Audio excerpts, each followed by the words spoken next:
Whoa, we got a commitment from Manny that he won't cut me off. We gonna find out. It is the 100. That's a lie. The devil is a lie. All right, there. See, there it is right there. The lie lied already. Big Dog Chico, Uncle Neely, Deuce the Scoop, 100 episodes of the Morning Run. Special guest today, no other than WWE Diva, Natalie Eva Marie, checking in at the 30 mark. Let's get it.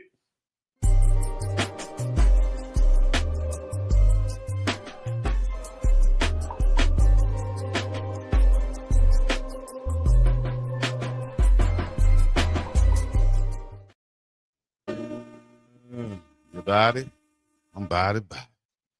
Runners, mount up. It's episode 100 done with the Morning Run with tons of fun. The Dukes and Scoop, Uncle Neely and Big Dog Chico. I don't know where I was going with that, but it's 7 a.m. Hawaii time, 1 p.m. Atlanta time on the East Coast. So we got you covered from across the nation right here, covering sports, entertainment, culture, and anything else that we talk about right up on this show tonight. Got a special guest, as Uncle Neely just said. Y'all stay tuned for that. We might have more guests, too. You never know what happens or pops off right here upon the Morning Run.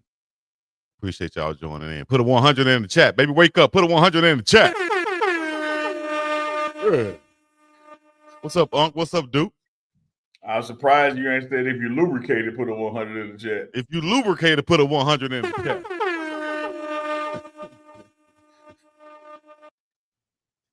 My shoulders and my joints and stuff lubricated so I could be right.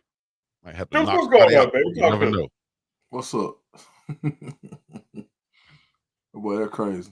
Yeah, man. More the same. More the same. Yeah, we got a super chat to jump this thing off to start it off. How about that? Let's start there. All right, we can start there. How about that? Shout out. Happy 100 and thanks for the content. Marty, appreciate you for the fever. See, Maven AI jumped it off too. Oh my goodness. Go they shots. Roll up here to see Maven AI for the $50 super chat that just came through. My gosh, you got so many comments. I can't even get to it. There we go. 100 episodes strong. TMR on the Pregame Network. From mic check to movement. Real talk, real culture, real legacy. Keep hunting for the truth and greatness. You ain't lying. The Morning Run. See, Maven. You understand me? See, Maven, they all right with me. You got good information, and whenever he drops something, you got to read it because there's really some info in there. He's very measured in what he says. So shout out to C Maven AI. Been a big time Morning Run supporter. He's seen good stuff via email too, man. 1999 super chat. Elanissa's in the building. Happy 100 episode, TMR. Appreciate that, L Dog Rag. Hey, can you blow that up right there, Chico? What do you mean blow it up? Make it a little bit so you can read it? Yeah. Better? Yeah. You trying to look at a picture. Boy, you ain't nothing. I was just trying to do my research. Smut man. Yeah, that's me. Yep. 5-star for sure. Okay. Shout out to Elanissa. I never. Okay, Keisha. I see Keisha Love. That's a good one. If you're stealing, put 100 in the chat. We don't want no stealers up on this chat. Oh, dog. Unless you're a Pittsburgh Steeler. Speaking of stealing. Uh-oh. My daughter, Alexis, y'all know Alexis. I named my daughter Alexis this morning. And, she's been doing some traveling, doing some consulting work. And she had her cup from FAMU, her coffee cup. And she said, Daddy, every time I drink out this cup, I think about that story you still in that drum major hat. I said, we talked about it just yesterday. So she already knew. Oh, yeah. Uncle Neely took a she drum said, major you should hat. talk about it because one day you go talk about it and the person you stole it from go be watching. They'll be like, hey, that was me. Hit me up. Somebody did it, and it was you. What's going on, man? What's going on out there in Atlanta, Duke? A lot of people talk about the Falcons still. Nobody really thought the Falcons were going to beat the Bills. And then the chant at the end, the "We Ready" chant, you heard the whole Mercedes-Benz singing "We Ready" in unison. I don't think that would have happened nowhere else in the country. So Atlanta just being Atlanta, that's all it is. Yeah, man, Atlanta.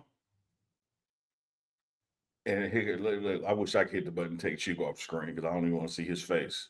That's fine. I'll do it. Atlanta, and my Cowboys. Your Falcons and my Cowboys got to make up their mind what they're gonna be because it's like y'all beat the Bills and get shut out by the Panthers. Mm-hmm. We go toe to toe somebody and then get beat by the Panthers. It's like dog, like pick a side, stay there. You know, it's crazy. The Panthers are starting to make those wins look a little like when you go back and look at the wins that they have. When the Cowboys got the best offense in the league, then the Falcons are beating good teams.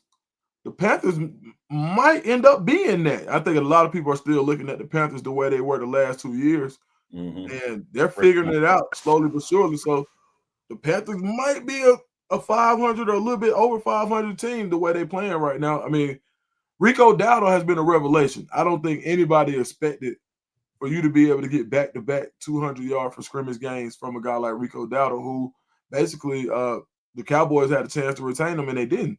So for him to go to the Panthers to they paid Chuba Hubbard the money, but Chuba Hubbard to be back this week. I don't know how you take the ball out of Rico Dowdle's hands the way he's been playing. Yeah, there's always that unwritten rule, or used to be that unwritten rule. You can't lose your job due to injury. The past 10 years, you've seen that go away. Yeah, that's what it is.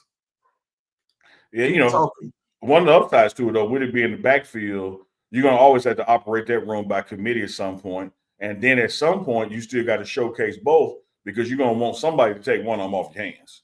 Absolutely, and I think you're financially tied to a guy like Chuba Hubbard, who you believe in, but I just think this is an out-of-worldly performance by Rico Dowdle. And I don't think he's ever had this many carries. Now, correct me if I'm wrong, but I'm not sure if people in Dallas were thinking that he was going to be the next starting running back. I mean, he had some good runs, but you as a Cowboys fan, I'm probably expecting that you never thought that he was going to be a 200-yard back. So no, that's why you let him go. Right, back-to-back weeks. And what I will say, Javonte Williams has been a revelation for you guys, right? Castaway, former early round pick out of North Carolina some years ago, never really got his foot, had a gruesome injury in Denver and never really got his footing again after that. And but he's found his renaissance in Dallas. So that offense is clicking. Now they're asking questions about, is George Pickens going to be there? The way what he scored in a touchdown in 5 straight games, if I'm not mistaken. Absolutely. So, and that has a lot to do with young that has a lot to do with CeeDee Lamb being down too. Yeah, for sure, 1,000%. But I'll say this: even when CeeDee Lamb has gone down before, I don't think you guys have had a secondary receiver as talented as Pickens. And on the team, on Georgia's national championship team, I interviewed a couple of those guys, and I asked them the best guy they've ever played with. Now, this is a team that includes Stetson Bennett, Brock Bowers, Jalen Carter, N'Kobe Dean, you name it. All of those number one, Trayvon Walker, and multiple guys said George Pickens was clearly the most talented player they'd ever been around. And that says a lot. Yeah, because normally it's been a receiver, and I'm going historically, outside of Michael Irvin and Alvin Harper, because Cowboys let Jimmy Smith go when he went over to the Jaguars. Outside of that era, it's typically been a wide receiver one and tight end one. There's been leaders in receptions, like with a Jason Witten out there. Man, these super chats and memberships are rolling in. Let me try to get some of them real quick. Put them on the screen. Chico, come on back. Let's hit these things up before they pile up on us, man. Because they pile it up. Love it. Kenley Jones with the 20 bones. I don't think you ninjas are going to make it to see Hunter since Chico used the shirt money to get his hair done. Happy 100 episodes. That's a lie. It never is a lie. Boy, the doors of the church are open already. It's good. I love that ninja in there too. That was all right. Yeah. Now we okay with it. Like I'm good with it. Like Chico, you keep doing your thing, bro. Yeah, I said the other day, Dukes, I'm absolutely convinced some trickery, some shenanigans, some deflated, inflated, fuzzy math. Come on, dog. Books getting cooked. I'm absolutely convinced. But one thing I'm not gonna do, like I told y'all on your own lily pad. Somewhere in these 100 episodes, I told y'all before. We as a people We can't afford to lose nobody. I can't throw Chico away over a couple $100. Right. I can't do that. Shout out to T-Braids 808 Hawaii. That's where our money went. Peter D, Supernatural, appreciate you too. They said they're gonna step up for you guys, huh? Said happy 100th episode to the best damn show on the internet. My man, Peter D is in here faithfully, man. We appreciate it, brother. He ain't lying. That's right. Who else we got? Member booting his Farnsworth with the new membership. Keep him rolling, Chico. Some more. Go ahead, click on them things that you see. Go ahead, click on the ones you see. Go to start, Chico, and all of them should be there. Where it say live, hit start. You see it? Booting the Farnsworth versus 40th Street Black. Appreciate that membership. Yeah, cuz. No. Yeah, cuz. Yeah. You so wild, dog. All right, go the other way. There you go. Big Beach Franklin. Send us some Beach Franklin. Congrats, my dogs. Would have sent 50, but just lost 40 at this funky cruise. Should have hit my bookie instead. Damn it! Hey, man, don't forget MyBookie.ag. Use that code TMR. MyBookie.ag. Use that code TMR. You're out there in the middle of the ocean, big beats on your cruise. It'll work out there. It'll work on the mainland. Fund that account. Get you some bets. And I was playing poker last night. Did you win? Oh yeah. What kind of poker you play, huh? 5 card. Okay. Yeah, Texas Hold'em. Texas Hold'em. You gotta know when to hold them. Know when Yeah, to hold them. Know when to walk playing a little away. poker last night. I tried to get some blackjack in, but wasn't enough people coming to that table in that room. So, okay. You know how it is at the casino, dudes. Blackjack, you gotta be careful who you're playing with. Man, what you talking about? They'll mess you up, man. Yeah. What they have 5 decks they dealing from? Yep. Yeah, I wouldn't know. I play roulette. That's like the easiest, simplest game for me that I don't feel like I'm getting cheated. They got roulette on there. Oh yeah? Yeah, you go to MyBookie.ag. You're gonna have all the sports bettings up there. You do, then you go to the tab and say live casino or casino, and then you get your table game. So they got roulette wheel on there. So you can be just like you, live at the casino. Yeah, with your last lose all your money. Lady at the casino. Hey, that hit a chord with Duke's head popped up. Because I remember you said the last $2 was your family song, right? You can smell the catfish. You can smell the catfish and the cards and the dice rolling and the money. I'm not gonna lose. Last $2. Hey. Well, BJ Nelson, appreciate them 10 bones, baby. Congratulations, Chico, Dukes, Neely. I listen from the plantation every morning. I be hollering at work, man. I know that, right? Yeah. Plantation, not the plantation, as they say. Man, we appreciate it, though, man. We appreciate y'all supporting us wholeheartedly. You got some more in there, dog. Hit them up. Go to the top and scroll Dukes, down. Dukes, that wasn't the issue, Duke. That's why I told Unc to hit him. That wasn't the issue, but I appreciate you, Duke. They're trying. I'm right there with you. I appreciate you. That wasn't the issue, though. You always be talking in codes. Yeah. And then when he should talk in code, he don't. Be like, hey, don't tell the KIDs ain't no Santa Claus. You supposed to say, don't tell the kids there ain't no SANTA. Come on, dog. Backwards. Yeah. Appreciate that membership, Rich. That's what you're supposed to be saying. Chico, you gonna get the rest of them? Click on them. I would do it. Give me the clicker. I think we hit them up top, Dukes. I think we hit all of them, Duke. You ain't get Miss Dawn Duncan? What Miss Dawn Duncan at? Let me see. Miss Dawn Duncan, we ain't hit you up. Happy 100 episode, TMR. Love y'all. For real, we love you for real, too.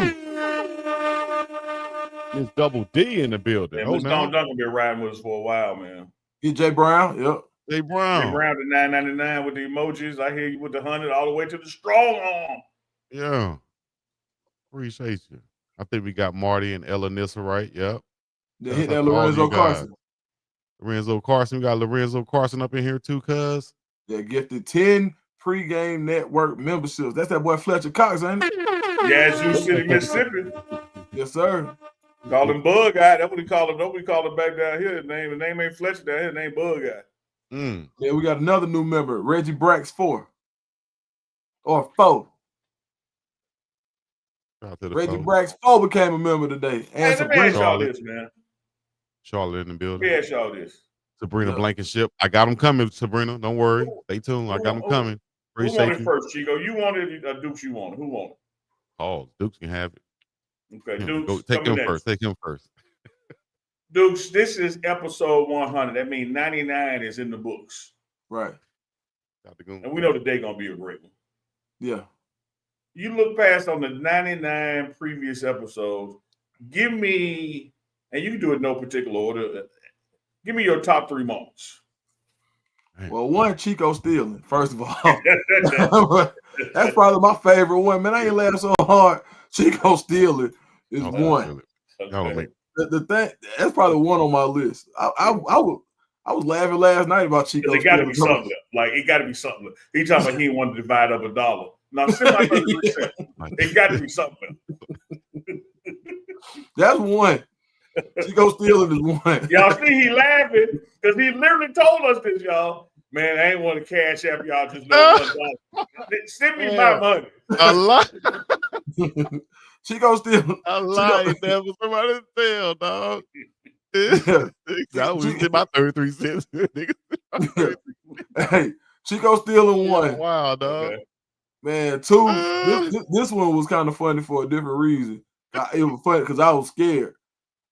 Man, at the showcase when I had the hot mic, and you remember I came back, I said, "Oh, what they say? What they hear? What they hear?" Yeah. Man, true story. Happy, man. I was talking to Bug, and me and Bug had some outside business, and man, we had a whole conversation, and I had no idea the mic was on. Yeah. And you thought more was on I there. thought everybody heard what we was talking about, man. And when I was white in the face. I couldn't wait to get back to hear what people heard, man. I called Aunt Tina. Aunt Tina, what you hear? Aunt Tina, what I say? What I say? Go listen to the whole episode right now. Just tell me. Aunt Tina was locked in, but Aunt Tina said, "Well, you were just talking about how it is to be 40." I said, "Oh, good. That's it." So Hot Mike Duke's probably number 2. And number 3 got to be Chico with the push-ups, man. When we when Chico tried to beat me out of the $1,000 to 1, and then said, "I'm not gonna pay you." I said, "Well, at least give me some push-ups." Hey, dog, but wait a minute. It ain't go exactly like that. You just correlated with me. When it comes to Chico and money and payment, like it's a bad track record. Yeah, hey man. What money? Hey, oh, you know what? Oh, that's a good one. When Adam said, "Dukes, you a ninja," that was a good one. That's a good one too. Yeah, that was a good one. For me, no. Chat, y'all let us know too. Chat, y'all let us know too, because I see some good ones in the chat now. For me, no particular order. I got to go to Showcase just because of what it was. You know, for us to be live 3 or 4 hours with all the guests that stopped by, you know, Shador, Coach Prime, etc. I gotta go with that one. The whole Chico push-up saga, which remains because he still owe me 10. like from start to finish of that.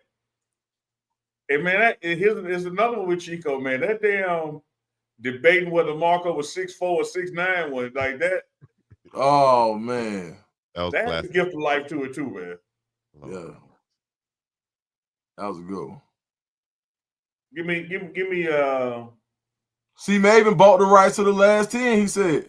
With honorable mention, and here gets another Chico moment. The honorable mention when Shasta was coming on and Chico would change and go what Doug and get all R&B on us. That joker had Chat GPT right in the rap. Oh man. Hey, look, it was so funny, man. Chico was like, "Well, I wrote a little something. Here it is. Whether she's on the fairway or the runway, if she's a non-iron or ironing her hair." Dudes, every guest we had, it don't even no matter who book them. She gonna be like, All right, Neely, bring your guests on. Like he Yeah, because that was that day. Shit. Well, locked, loaded, and ready. Now, since that day, I let y'all bring the guests on because obviously my Chat GPT wasn't good enough. That wasn't no Chat GPT though. That was Big Dog Chico. Boy, you gonna sit up and tell that story again? Hey, yeah, Radio Raheem was a good one too. Sabrina, that was a good one too. This man really got me. He started cracking up. Straight up laugh when Radio Raheem died, man. So for everybody that says, they talk about us picking on Chico, clearly Chico makes the show go. And I make sure I say that all the time. Because all the favorite moments got something to do with who? Chico. Every favorite moment got something to do with Chico. All right. Let me see. What's your favorite, Chico? My favorite? Damn. Y'all must have started putting them 3 circles up. They're gonna all be about him. I was trying to think of something that's not about me. See what I'm saying? I'm just gonna be simple then. I'm gonna go like this. My favorite one was when Coach Prime came on and said, and we got the quote right here. That's a lie. When he said, "Oh, y'all thought I was gonna have my dogs up here with ESPN and NFL Network." That's a lie. No, my dog's gonna be up here right next to him.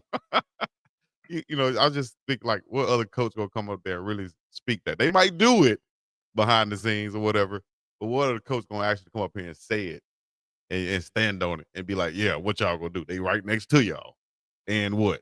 So I like that moment right there. Mm-hmm. And anytime we had a guest on, all of our guests from Shasta to Adam to some of the boxing guys, AC, some of the old school guys, Earl Sanders, Jimmy Smith came on, Cordell Stewart. Dog, we had some guys on this show, man. was up there too. Michael Westbrook? What? That joker sat there Indian style the whole show, man. I'd still be on the floor. Yeah, my knees would be hurt. Dukes brought up the time when the man was the legendary picture with him beating out a teammate. Dukes brought that up. Found out this man, a whole bunch of times, and we had some good times on the show, man. Shout out to Jordan Seaton. I watched that clip last night with Jordan Seaton. When I came on, I'm trying to interview Jordan Seaton. He say, "Chico got braids." Oh, Chico got braids.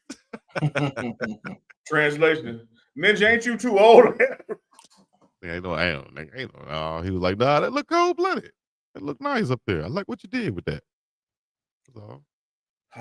When Uncle Dukes get Chico to tell the stories he want to tell but don't want to tell, he want to tell it. You get Chico on First 48, get him a 2-piece from Churches with a biscuit and a pepper. Just sit down and hit the record button. You ain't got to ask for nothing.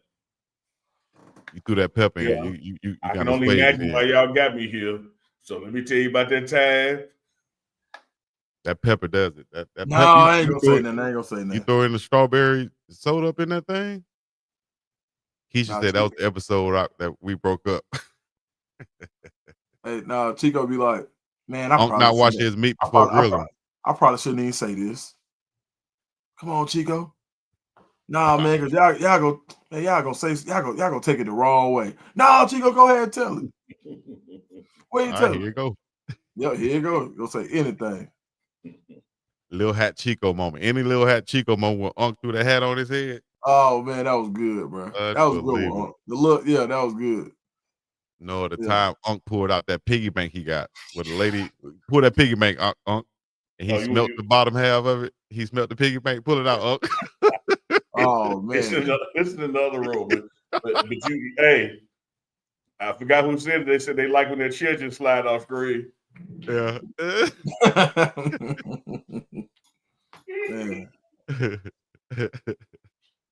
That's crazy. Yeah, man. We had some moments on the show, man. We appreciate y'all from day one. We never knew we was gonna get to 100, but we here. So we're gonna go to 200 and 300 and 400. I was about to say like LeBron said, 500, 600. The least we'll do, we'll fall. Oh, he went and got that thing. I bet you won't. This is that 1960s, 70s legendary piggy bank right there. Oh my God. That's where the coins go. Unbelievable. Hey, boy, hey, that's Duke won crazy. one. Duke Hey, won one. hey, you remember the video vixen? Who was that? They got slid credit card down. No, somebody said, I think you called Uncle. Hold on, somebody, did you call No, Uncle? The video vixen. Yeah, he did. Yeah, I said, call me. Chico called me a video vixen. See, Somebody just put that in the chat. Duke would have said that. Duke thought it was on me. It was on you, Unc. Yeah, that's not Chico. Oh, then don't forget when he said he gonna turn invisible and jump me. Oh man, why I cried laughing? I said, of all things in the world, you gonna be invisible. I said, Chico just started cracking up laughing. I started laughing too. I was like, Chico, what the hell you gonna say? I just thought about it in my head first. Like, what would you like to do? Like, what would be your superpower? What was the question? What would be your superpower for like one day or so crazy? If you could be invisible for a day, what's the first thing you'll do? Chico said. Oh, He just started crying, laughing. I was like, Chico, what you gonna do? Unc was paused. Unc was getting on me that day. He was getting on me. He was hitting me that day. Oh man, He was hitting me. I said, all right, I got something for you. Man, He don't want to rob no bank. Nah. He don't want to go to somebody's house and watch somebody naked. Nah, all those things you going to jail. I ain't doing no stuff. He want to come steal on me. That would be the most satisfying Hey, thing. this huge right here, y'all. This huge right here. Kevin Dorsey, appreciate that, man. That's huge. That's a huge comment, man. That's the reason for the season. The season is 24/7, 365.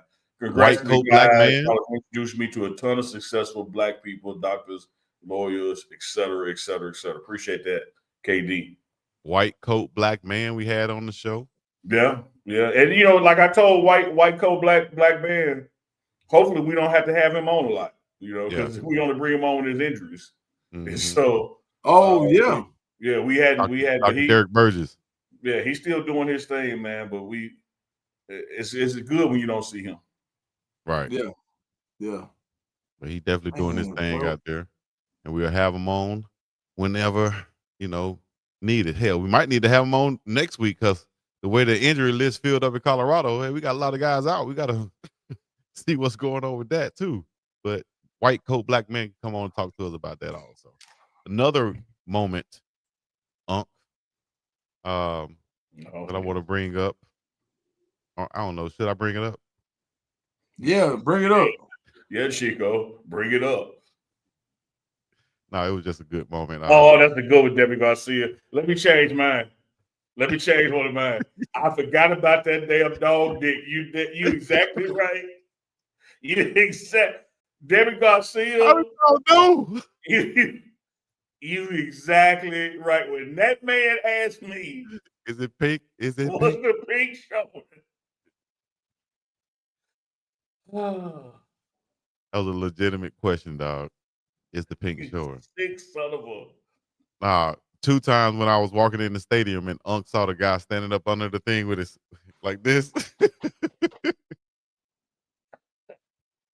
Saw the guy standing up on the stairs, and then when y'all cracked up when I told the dude that I'm gonna be buff like him one day, gave him a compliment. That's how y'all mad at that?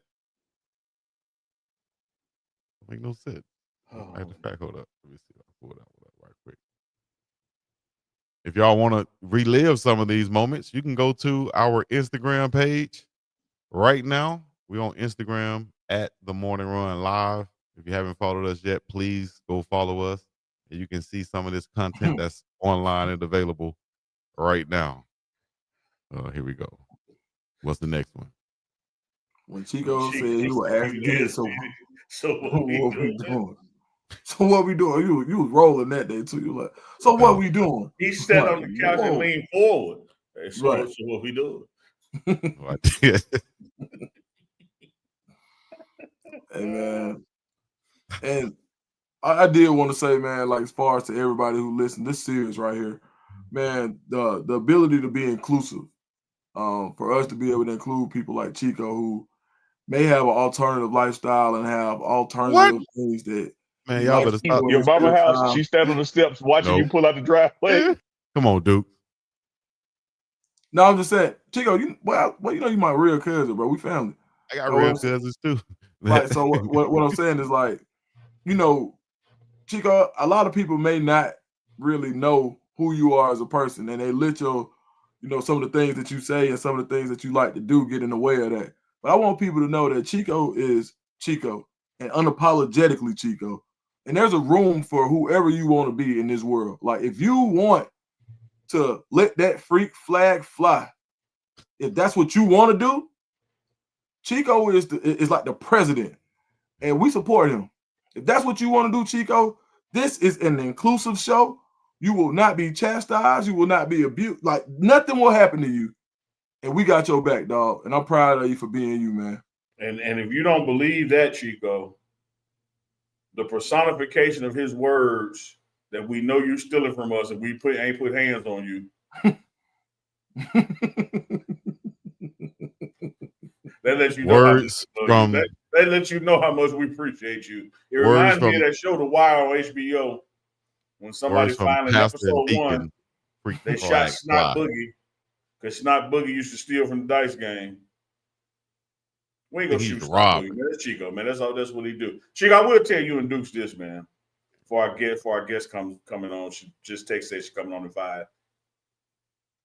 It kind of came up yesterday, even with Tiffany. Shout out to Show 99. Tiffany Green was a big one. Mm-hmm. To have the spirit in a world where people try to keep you apart, in a world where selfishness leads the way instead of selflessness, for the three of us to come together, started out 3 days a week, now up to 5 days a week, the commitment for us to do that, putting aside our own individual thing to grow this joint thing, that's like my overall favorite thing from all of this as well.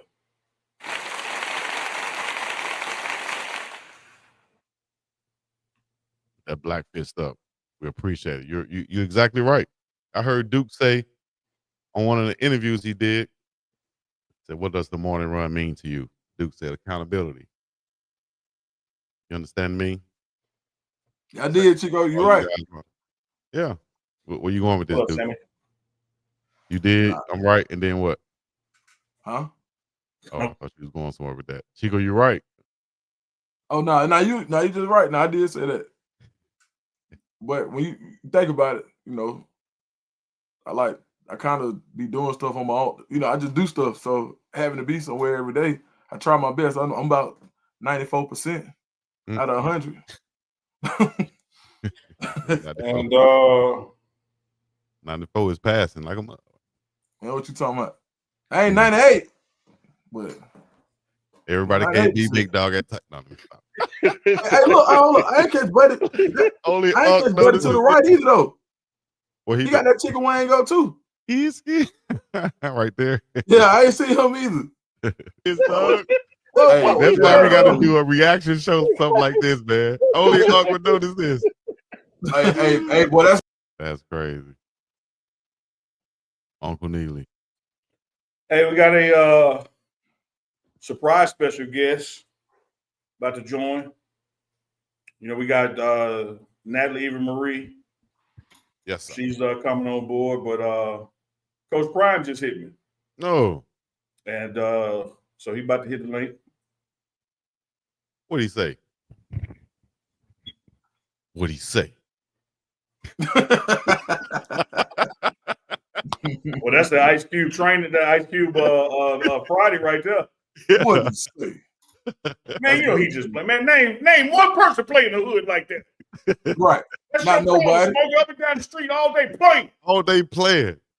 Right. Think he playing with you? Ain't playing. Let me tell you who ain't playing. Who ain't playing? C. Everett just dropped 100 in here. No. C. Everett just dropped 100 in here. Super. C. Everett just dropped 100 in here. Man, that's huge. We appreciate this love and support. Episode 100 right here, The Morning Run. We got you covered across the nation, from Atlanta to Jackson, Mississippi to Hawaii. We got you covered, dog. Appreciate you, C. Everett. Unc, I think we got our guest in the back, Unc. Yeah, should have now, man. Let's bring on, man. When Prime come, bring him on. Let's I think Prime on too. Let's do it. We're gonna have a party up in here then. Yeah, let's party. Wanna have a party, y'all. Here we go. Ladies and gentlemen, boys and girls, children of all ages. Oh. Hello. Eva! Give it to me. Give it to me. Yeah. I'm all about that interest, baby. Give it to me. It is. Do that intro, Unc. Do that intro, Unc. Let me give her one. Good morning, Ron. Ladies and gentlemen from across the world, we are pleased to present and introduce the Diva Natalie Diva Marie. Yes, sir. Yeah, give it up, chat. Give it up, runners. Let's go. Boys, I love that. I was just good with my little horns. We can't. We gotta give you big horns. There And you how go. you feeling? How you doing? Appreciate you taking time and hitting up the morning run. Oh my God. You know, I love you. You know, I've been a fan of you for, I can't even tell you. It's been quite some time now. We'd be social media buddies. That's the beautiful thing about social media. We, we hear a lot of negatives, but that's a positive is I got to connect with someone like yourself, follow your journey. And now look at me sitting here talking to you guys, and congratulations on your 100th episode. That's amazing. So I'm feeling very blessed and honored to even be on here right now with y'all. No, you have certainly blessed us, and you're exactly right. Social media, when used the right way, can just totally bring people together who may have otherwise not met, in person otherwise. And I remember our first DM, I was like, man, is this really my heroine or is this somebody playing? Likewise, I'm right there with you because it's like it's cool. It's cool how people can connect through, like you said, using social media the right way is a beautiful thing. Coach Prime is going to hop on with us as well. And one of the things that he's a big advocate of is that sober thinking. He would tell you he's never had to smoke or drink anything in his life. And I know that is there he is right there, one of your big passions, in life now is your Hopeaholics podcast, where you're helping people to recover and get on the best foot and keep going one day at a time. Talk to the people about your transitioning from actress, from model to sports entertainment, wrestling to recovery. It's crazy that you say that because it's always life's funny because you're always able to see things and how they work out after you walk through certain things. And I never wrestled a day in my life. So the fact that God gave me that opportunity to go into the WWE makes sense to where I'm at today because that was the setup. That was the setup to show he gave me a very large platform that it would be a dishonor if I didn't share the glory that he has given me and has taken somebody that you wouldn't really think that I would have achieved. My first day on the job was Monday Night Raw and going to WrestleMania. And then to be able to be public with my sobriety journey is something that I used to live a double life. I didn't want anybody to know that that was something that I struggled with because, we like to put on a good front, pretend everything's all good. We got this, but you're slowly dying. That's why, I'm really honored to be on here because obviously Coach Prime is a huge someone I look up to because for somebody to be able to share his experience, strength, and hope, especially at such a peak highlight of his career where looking up from the outside, it's like, damn, he got everything. He's doing it, living. It's like, that's what we kind of think that is the epitome of success. But meanwhile, struggling inside. So if you can't live with yourself, if you're not at peace, it's going to be a long journey. So I'm very, I'm so thankful to God to put me in the position where I am today, where there ain't no shame in asking somebody for help. It's about action. Everything's action, action, action. If you want something in the gym, if you want to gain some muscle, well, you got to lift some weights. If you want to, one of Coach Prime's quotes that I love. When you look good, you feel good. When you feel good, you play good. When you play good, they pay good. I love that, So it just is all relative and kind of that's what happens. As long as you show up and you do the best that you possibly can, God will take care of the rest. Love it. Love it. Eva, can you tell us when was your first I made it moment? Like when were the lights the brightest and you just realized like, man, I'm here now? You know what? I don't think I think because with age, comes a little bit of wisdom. So I think when I first initially got the call that I had gotten not only, the WWE contract, but also at the same time it coincided the reality show Total Divas. Right then and there, I was just so thankful because my ass was fresh out of rehab. I was only 5 weeks sober at the time. So that's why it's like my story is a true testament of God having his hand and me just taking that opportunity, because trust me, opportunity comes, but if you're not eyes aren't open and your ears, like you'll miss it. And then the next guy will get it. So once opportunity comes, because they're very few, sometimes the big ones, I was thankful enough that I was in the right mind to take that opportunity to the next level. And I felt like at that moment, I was like, oh, here we go, buckle up. But I don't think I've ever really felt, I've had really like major moments of like, wow, this is incredible. But I still don't think that I've made it, because there's so much more that I want to do. And plus my family, shoot, I'm Mexican Italian. So my oldest brother still to this day, he'll call me up and I'll be like, oh shoot, okay, what's up? And he said, all he says to me on the phone is, you ain't shit, and then hangs up the phone. So, that's what I'm dealing with. And I'm the youngest of all boys. So I don't think if I ever got to a point where I made it, that's usually when God likes to humble you. So I try to stay even. Amen. Not too high, not too low. I just want to ride right here. Yeah, I love that. Well, on that not too high, not too low, I know one thing that you have gotten you on your journey is your faith, and you don't shy away from it. I remember the biblical story, Jesus seeing the two guys out there fishing and told them, put your nets down, I can make you fisher of men. You remind me of like whether it's a Jim Brown, who at the height, stopped to say, I want to, pursue acting and help more in civil rights. Maya Moore, who stopped at her height, to pursue criminal justice. And like you say, here you were on Monday Night Raw, WrestleMania, and you had this bigger calling that you've been able to reach more people because of the first calling with wrestling. And a lot of people wrestle with, when they, no pun intended, when they hear that call to do something else, they want to keep doing what they're doing and not what he wants them to do. How was that internally? I think that's the hardest thing, especially I think it's like, my God is, he got a sense of humor too. So I think it's really ironic that the one thing that I used to hide from or have some type of embarrassment because I thought that it was a sign of weakness and all these like lies that the devil likes to take and consume your mind with is what now, like, I can talk about God and my sobriety and the journey, and everything looks very different for every other individual. I don't think there's one right way to do anything. However, if people want to ask what I do, then I have no problem sharing it. However, that wasn't the case for a very long time. And so I think the one thing that I was so ashamed of and embarrassed about is the one thing now that, I came public on season 1 of Total Divas just because I wanted to get in the front of my own story, because I didn't want to walk into a locker room and all of a sudden the girls are holding my mugshot and they're like, oh, Eva, what's this? And then I'm like trying to backtrack and be embarrassed. It's like, you own your story. You own everybody. All of us have one. And so there's no shame in owning that. It actually is quite powerful and it's freeing, because our secrets keep us sick, and only God can judge me.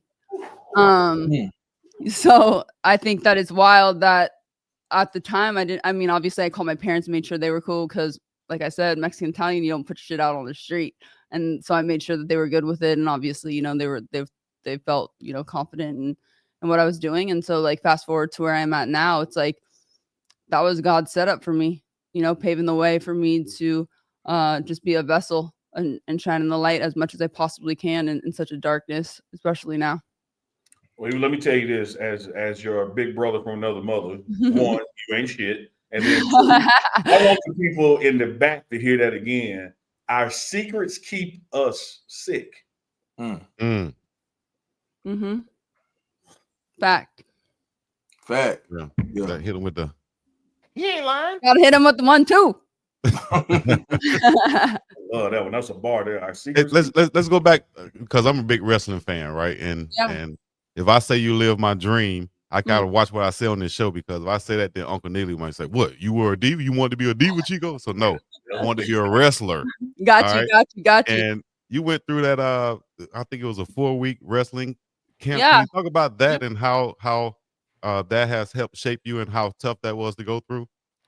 So that's what's wild, is like the journey to get to WWE was such a, I don't think there will be another person that had my avenue, because one, they don't do the diva searches anymore. Now everyone's called superstars. But at the time, they were doing, at all the major cities. They came to Los Angeles. I just went on an open audition. I was living the normal, typical LA life, auditions during the day and then bottle service girl at night. And so I got this audition to come down to the headquarters in Los Angeles. And when I had no idea exactly what it was, because at that time I was 28. So I had been on a lot of auditions. And I remember my parents being like, because the goal was to be a professional soccer player. That was my dream. Right. And so that's why I love Prime too, because one of his things is, you got to believe. If you don't believe in yourself, how do you expect somebody else to believe in you? Mhm. So it's like that self-belief is imperative, obviously in a healthy manner. You don't want it to be Right. this like, where no one can stand you because you be, talking too much about yourself. But you need that inner self belief, because there's going to be moments of doubt and insecurity, or where like just the day is not going your way and things are a struggle. So you have to be able to persevere and stand strong. But I walked into the building, I saw Hulk Hogan and up on the wall, and I was like, started to think like, oh my gosh, this is like WWF, what I used to watch back in the day with my brothers, because I shared a room with one of my brothers and we have bunk beds. So of course, we're dropping elbows and doing the whole thing, or they're using me as the dummy. But so then I really started to think after that first audition. I was like, wow, God, if and I had just gotten out of rehab, by the way. So I was only 5 weeks sober at the time too. And I just started to pray, saying, if you could give me this opportunity. I don't pray the way that I used to, which is like I used to treat God like a genie. Like, get me out of this jam. I'll never do this. God, come on, come through. That's me. Yeah. While the bathroom was spinning, I was gripping the toilet. Yeah, right, exactly. So I was like, wow, it will bring back that camaraderie that I missed so much by being on the field and in a locker room. Bring back the physicality, the competitiveness in the gym, just like giving me that direction and purpose to show up for. Then you get to perform in front of a live audience and build a character. And then on top of that, WWE does so much within the community. So my dad is a Vietnam veteran, served in the Marines. So anything that with our military is like really, really important to me.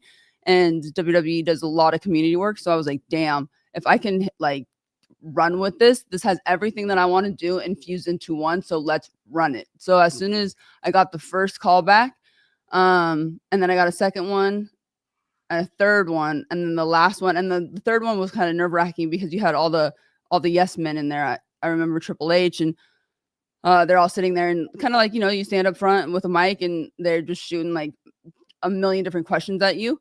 And then the last audition portion, which I always refer to it to like AAA baseball, right? So now NXT is obviously its own program. It's also televised.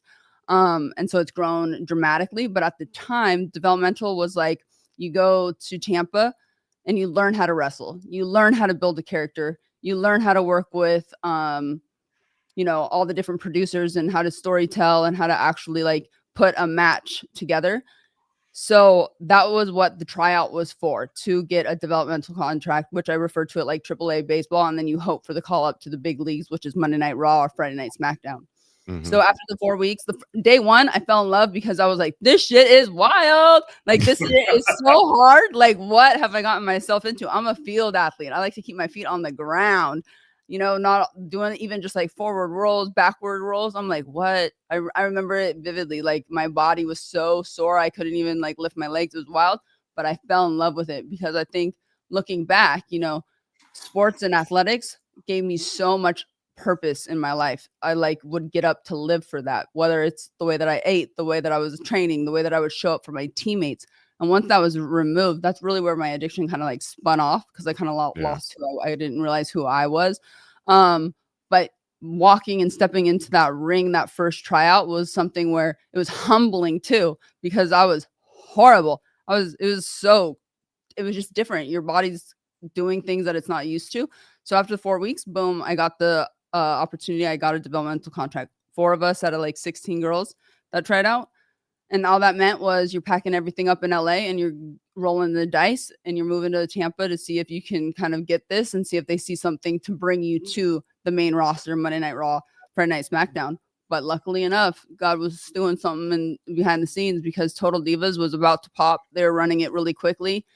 And it was a last minute game time decision where they made a decision that instead of picking 2 girls that were already in the NXT program and bringing them up, they wanted 2 girls that were fresh out of the water, like knew nothing about the business, didn't know how to wrestle. Because obviously reality TV, they like drama too. So out the gate, you're going to get that, because I would feel some type of way all of a sudden. You work so many years trying to get up to the main roster, then you get there, and then now you have 2 kids that know nothing about the business and they're right there with you. So that's going to spark some animosity right off the get. And I think that's what they were kind of going for. So I went in on an audition right before I was supposed to move to Tampa, and they were moving so fast that I went in on a Friday. It was another time in my life where when I walked out, I was like, I killed that. Like I felt it in my entire body, you know? It was the best feeling ever. And so the producer told me, hey, just so you know, we can't tell you about this, but it's moving really fast. So your life possibly can change within the next 72 hours. And I was like, oh shoot. Okay. Wow. So I drove up to the Bay Area because that's where I'm from. I was with my parents. I got a call on Saturday that I got the job. They mentioned something about dyeing my hair blonde, but I was like in a blackout because I was like, oh my God. Like this is Yeah. like life changing. You have to think I was 28 years old, coming down to the wire of like, what am I going to do? I mean, I finished college. I graduated with a degree, but I was sharing a bed with my girlfriend that allowed me to stay there because, you know, I put myself in some rough situations that it wasn't looking good for me. And I had too much pride to go back home to mommy and daddy, even though my parents are everything to me. They're my heroes, and they would have definitely let me move back in. But, you know, sometimes we make our own decisions, and it's not their fault that I was messing up. They instilled all of the morals and values in me to hustle and not be the person that I was becoming. So I got the call on Saturday. Boom. I was on a flight on Monday to New York for WrestleMania. First day on the job. Just like that. Never looked back. And then Rihanna. Rihanna Red, baby. All red everything. All red everything. Tell them how you decided that. Okay, so at the time in WWE, there was a lot of girls that had left that were platinum blonde. So like when I joined the crew, everybody had like normal hair color, right? So they didn't want me to keep my black hair because it looked too much like the Bella twins. So they didn't want people to think this new girl and then get confused with the twins that were on the show and in the company for quite some time. So they asked me to go to platinum blonde. I'm like, honey, I'm Mexican Italian. I tried to be blonde in high school. It was just not a good look, and I'd be bald trying to make it platinum all the time.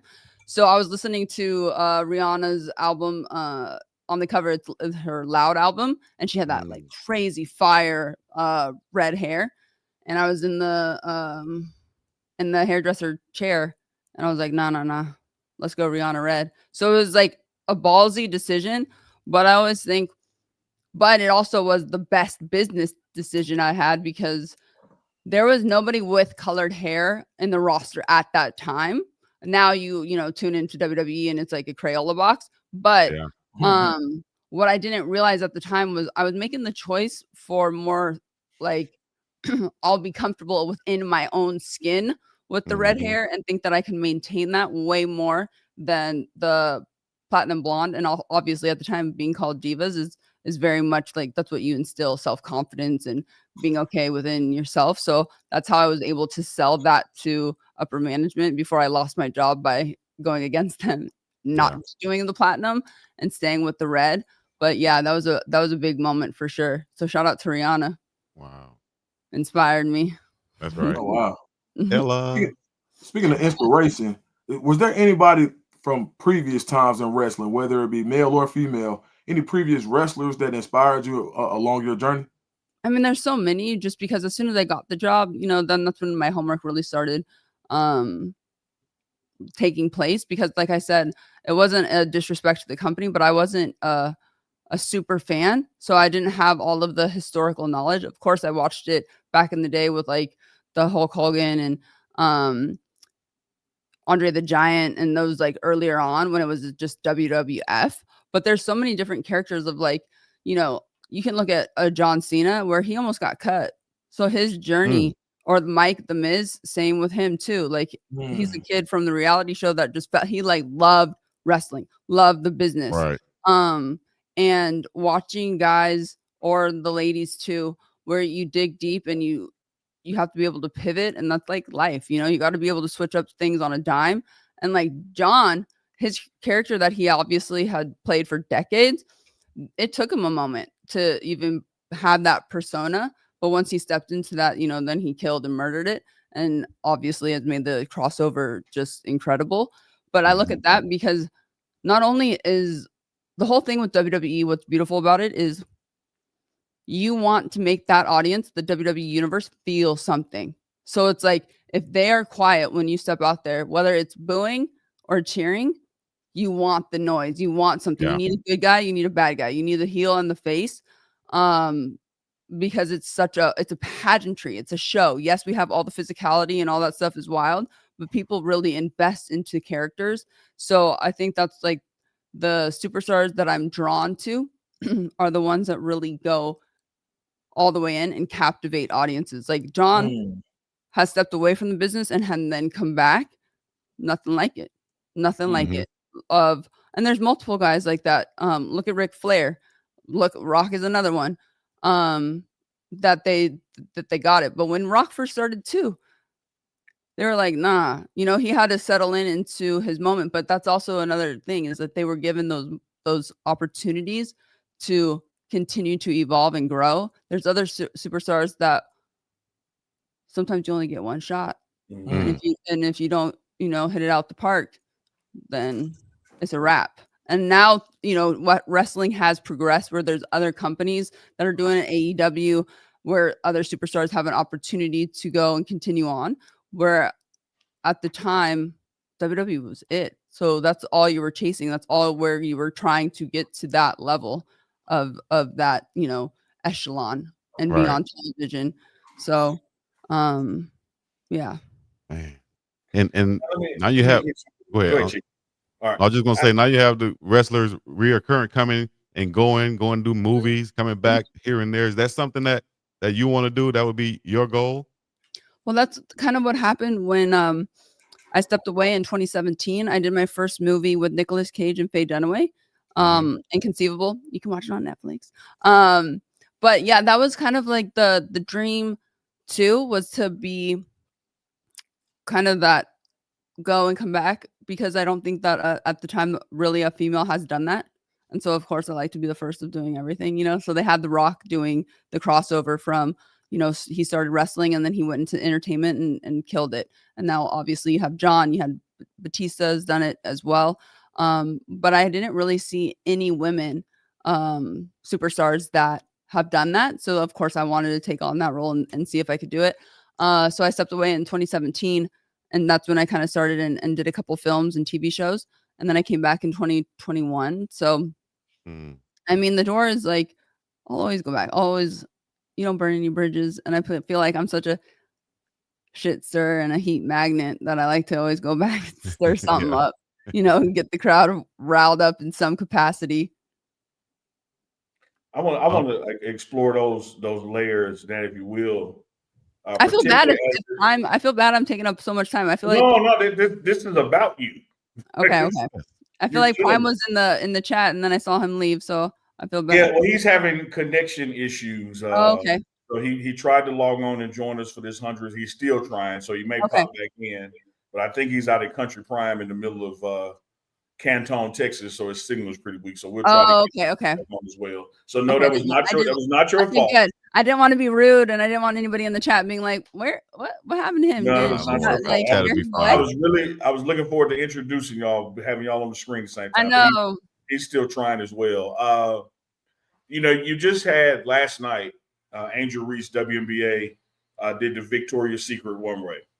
And, a lot of people always try to challenge folks when you're doing more than they think you should do. And it really happens to women a lot when you put the sexuality piece in it. And worst kept secret, you're drop dead gorgeous and you do all these multiple things like working in recovery, blah, blah, blah, blah, blah. Do you ever find that like some people try to discredit it because of the looks, or do the looks help it? Like women have to walk a tightrope in that regard that sometimes men don't even have to think about. Sure. I think, and this is obviously evolved too, because when I first stepped into WWE, I was learning so many things, like from the business to all these different elements that were very life-changing for me at the time. And then also when I wanted to step into the entertainment space and like do a first film, that's when things really started to shift for me, because I was told to dumb down my look, don't wear any makeup, my personality is a little extra, and like all these things. But so I struggled with it, trying to, in a sense, conform. And then honestly, once I started to settle in and seek the word, like God made me exactly how I'm supposed to be. And there's something that I think makes people have a sense of fear when you start stepping outside the box. Like, I'm not just one dimensional, that's the hard thing for people to see, where it's you can do multiple things if you put your all in them and love doing them, because then it's going to shine and it's going to show. And I think early on in my own personal career, I was continuously told to be in a box, whichever that may be. You're just going to be Eva Marie. You're just going to be, if you want to be an actress, you have to completely switch everything and just be that actress. But God filled me with everything. So I need to shine in all the aspects that I love doing. And I think that for women, it's if you own it, people can see that. I think it's awesome that she was able to walk in that show. So is it? It was awesome for me. What? What's the the big question is it because it's in lingerie and she's an athlete? So like we have to ask ourselves like real questions. So what's the issue? Is it because she walked out on a runway and killed it, and she's supposed to be just what you want her to just play basketball? Like, which one is it? Like, what's the issue? Why can't we have multiple things that we do? I mean, look at the difference in college. They have the NIL deals. Oh my gosh. It's setting people up that might not be able to continue on in MLB or NFL and things of that nature, where people have their 2 cents to say about that also. So it's like the question is even goes a little bit deeper, is like, why can't we as humans do multiple things? Like, we're mothers, fathers, sisters, brothers, people are pastors, and then they go to their 9 to 5. Like, we're meant to do many things in life. So why do we want to put and continuously put ourselves and only say we can do one thing? That's not true. The chat is absolutely loving you. Oh, yes. Some of those comments. Even got a question for you for my guy, C. Maven, $21 super chat. Appreciate the support, C. Maven. Got a question for Eva. How do you stay feminine, beautiful, and strong, yet protect yourself in the world of WWE where toughness is currency, but grace is rare? Okay, C. Maven. Dang, that's a solid question.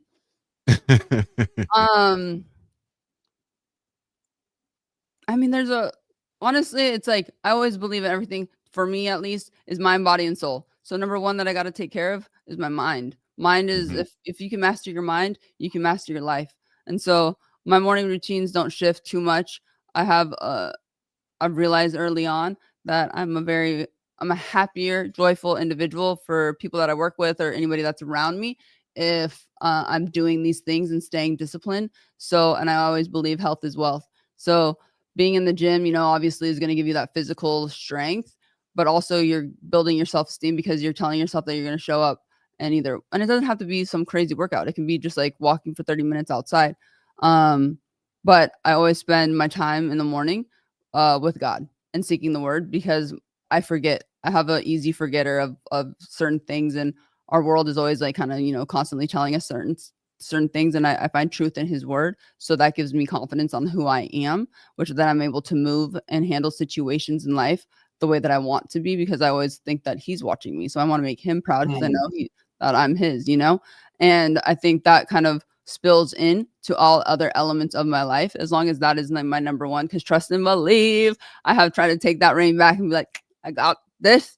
Let me get in the driver's seat, and then I crash that bitch into the wall and burn shit up. Like, that's where I go. I'm 0 to 100. There ain't nothing, like, I'm either all in or, off the rails. So, and I have learned through my trials and tribulations and falling down flat on my face, God humbling me, that is my true number one, like, core thing, which then helps me spill into everything else. Cause I love being a beast in the gym, but I love being graceful and and like a woman, and embracing that too, because you can be both, because that's what I feel, that's how I was made to be, So it's like really finding, and it takes a lot of work. It takes a lot of time too, to be comfortable with who you are and what that is.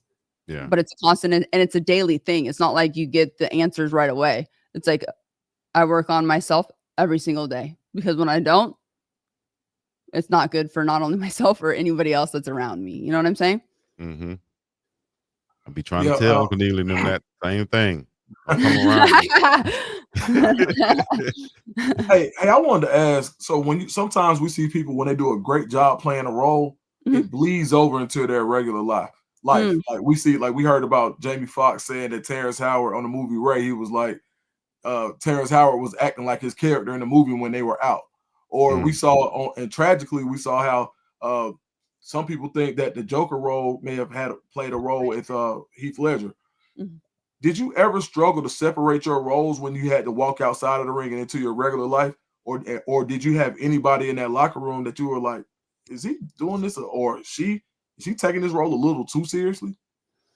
I think for me, it was hard because right out the gate, I was a bad guy.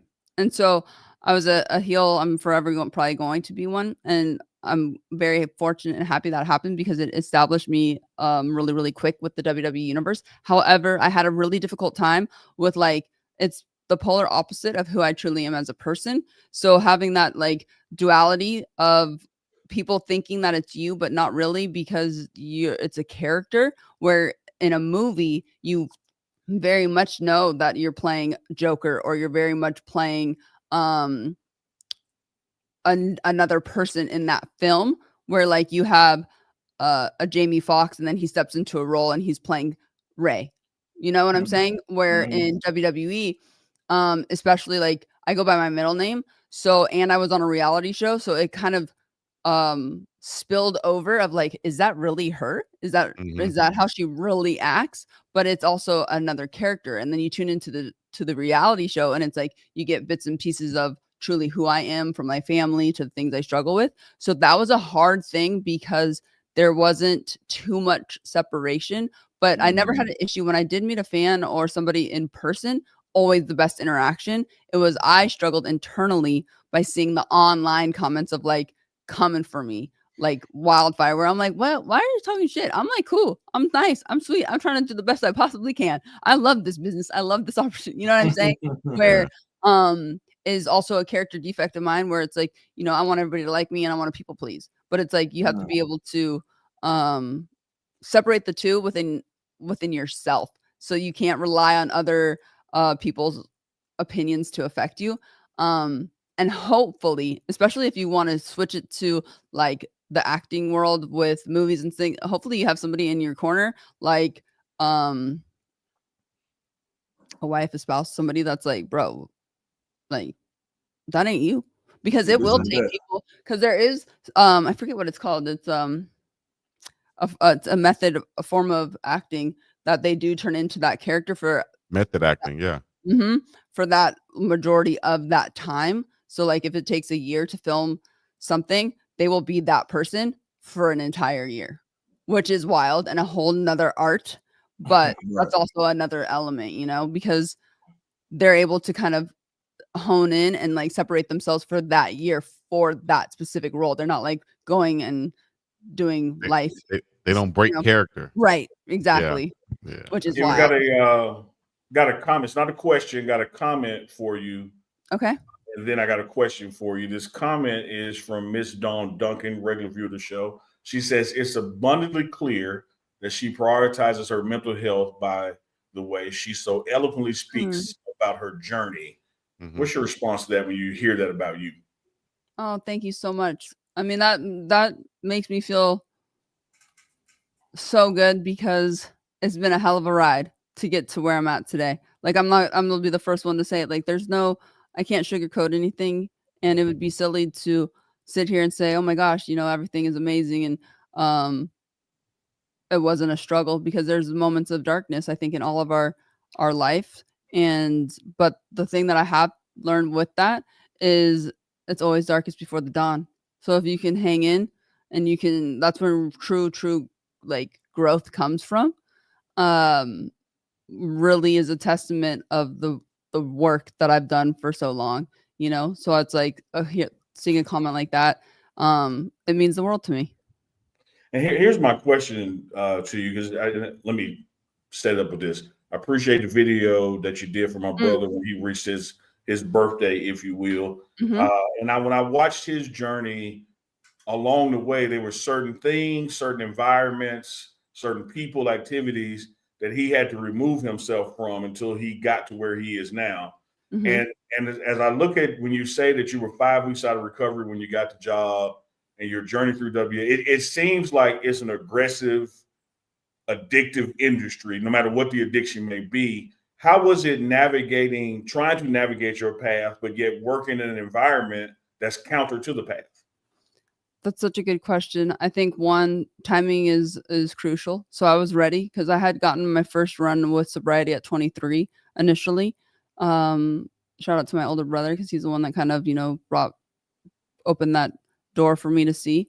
And after that, once I thought that I could take it in my own hands, I had 3 years of sobriety and then I relapsed and went down to a pretty dark place. And so I think me getting the WWE opportunity at 28 and fresh out of rehab, I had the wherewithal and the self-awareness of like, this is a once in a lifetime opportunity and you will be the one to fuck it up.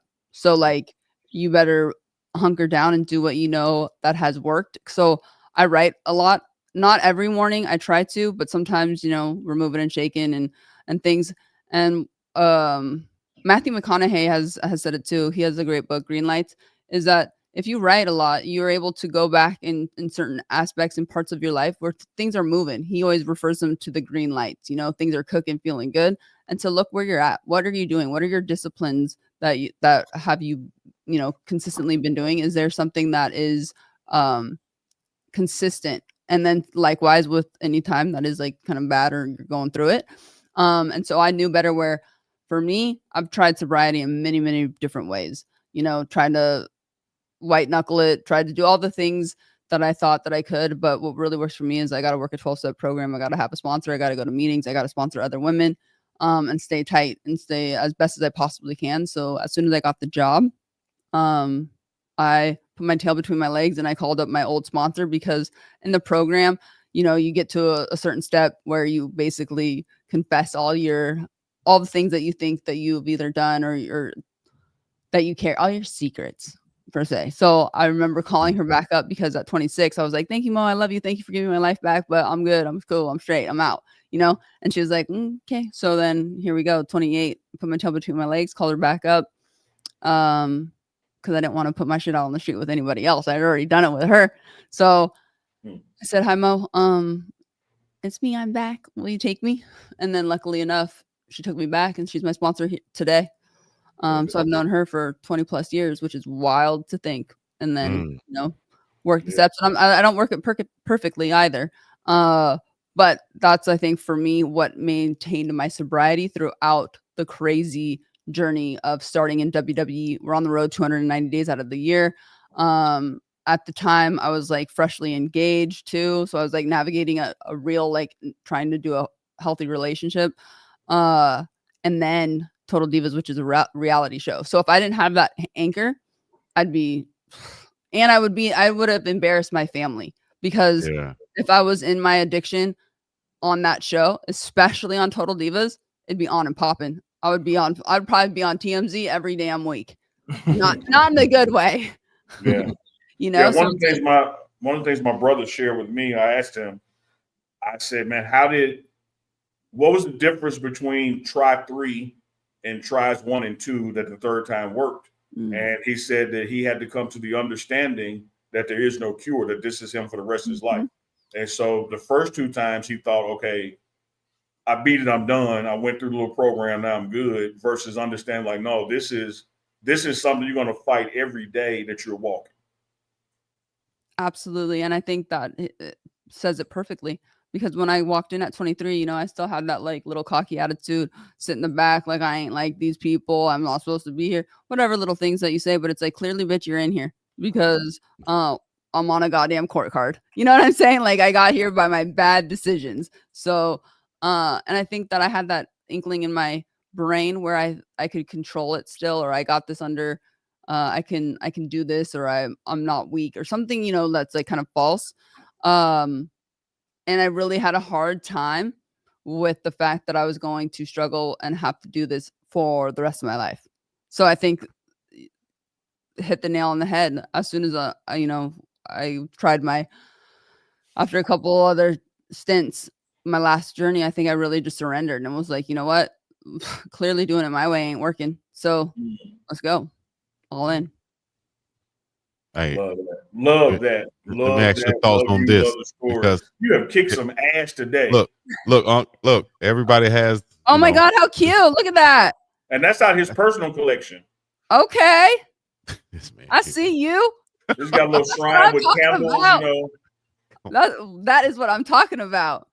Okay, yes, that's all mine. But So what were your thoughts when you first saw some of your action figures out there?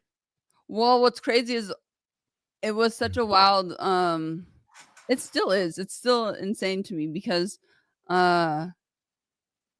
you just like sometimes, and that's why I know I talk about like my faith a lot, but it's hard not to, because as a kid you have a lot of dreams and you have a lot of things that you want to accomplish and achieve, but then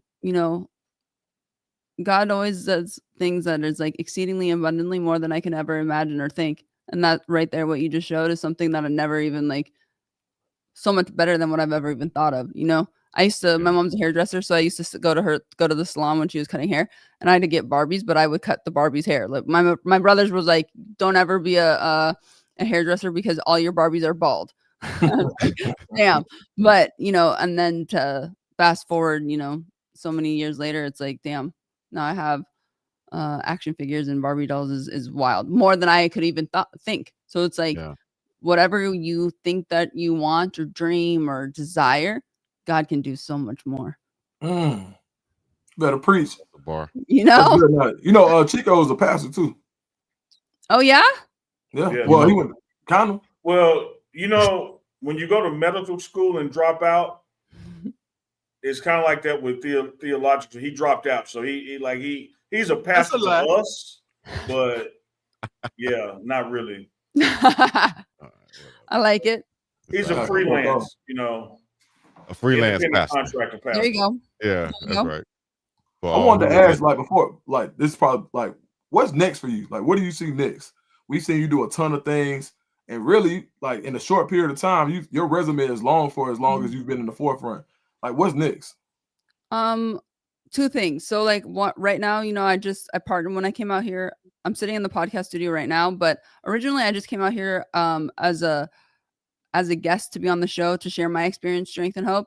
And I was really to do a favor for a girlfriend of mine that I was for my former business partner. And then I had written down 10 years ago, or 12 now, as soon as I got out of treatment, I wrote down, God, if you can give me a team in some capacity, I have no idea what that looks like. But if I can work in treatment in some way, I would really love to do that. Fast forward, I hope God doesn't do that with all my wishes and dreams and all desires and make me wait a decade. But then fast forward 10 years later, I walked into the Infinity Group and met the executive team, did the podcast, hit just usually when God moves in my life for certain big situations, they happen easily and effortlessly. So I came in on July 27th of 2023 as a guest. I flew back out in August, signed papers to partner with the team, and then came back November 4th full time because in October I go hunting. So as soon as November came, I went all in. So the last 2 years, I've been here doing not only the podcast, but also we have 7 different facilities with different levels of care. I opened up my first detox and residential 7 months ago, NEM Recovery Centers, which is now giving back to the community what was so freely given to me. But there's so much more. I want to go global, because so many of us live in shame about our addictions and our pain, and there needs to be more conversation about it, where it's no one's alone. It's just everything help is available and hope is alive, and it's people have lost a lot of others to the fentanyl crisis, which is a tragedy. That's how the podcast started. Our CEO lost his son-in-law. But what is in my brain of what I want to do. So I love sports. I live for them. My dad is like an encyclopedia. You ask him any team, any player, anything, he'll give you stats left and right. He always calls me or I call him and talk shit on Saturday and Sunday, especially when Coach Prime is playing, that's what I have to highlight too, is that it's a really beautiful thing to see somebody where the media likes, I think that it's something innate in us to want to see somebody fail or not to do well. And so why I admire Coach Prime and his family is because I don't think people understand the massive amount of scrutiny and like where they're under a dang microscope. And so it's like they always are so eloquent and like stand strong and have so much faith. And I think that's a beautiful thing because as humans, we sometimes react on emotion and they don't. They like to, very reserved and respectful and keep it pushing. And I love that.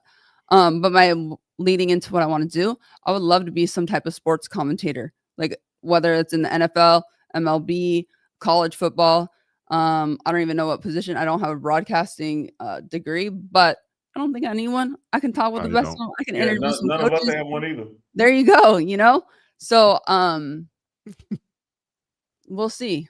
But like I know. but I would love to do that. I haven't. It's been on my for whatever reason, it's been in me to want to do that for quite some time. So that would be stepping outside of the box once again, doing something else. But at the moment, is really opening up more NEM recovery centers and taking it kind of global.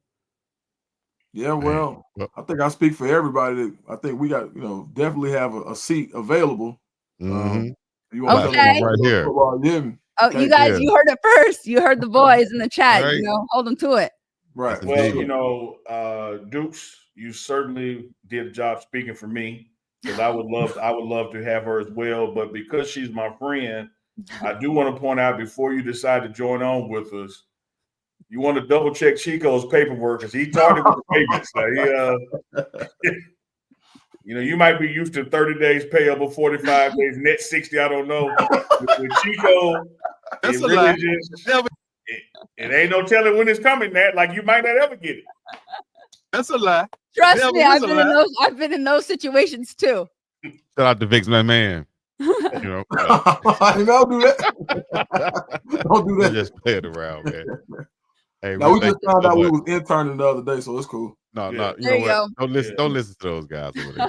Yeah, this is our 100th episode, but it took me 98 to learn I was volunteering. Do you want to give a shout out to anybody out there other than Uncle Neely out here in this world today? Whether it's your hometown, family, friends, mentees, mentors, whatever. Give a shout out.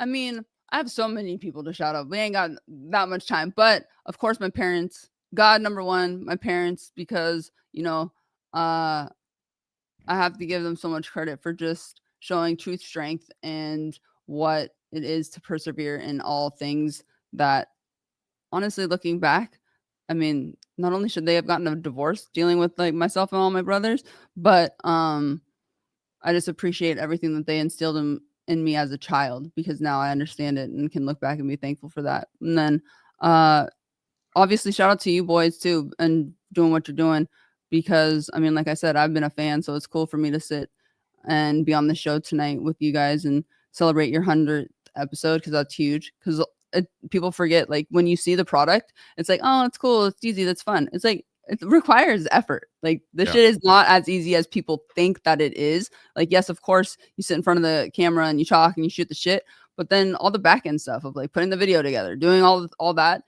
requires effort. So I want to shout out my team here. I have young Emily, I call her. She's our producer and takes care of all of our stuff on the podcast, and she's the one that set me up today. So shout out to her and the entire Infinity team that I partnered with, because I truly do feel that I'm living in my purpose, which I struggled with for a very long time of like, figuring that out until I got here 2 years ago.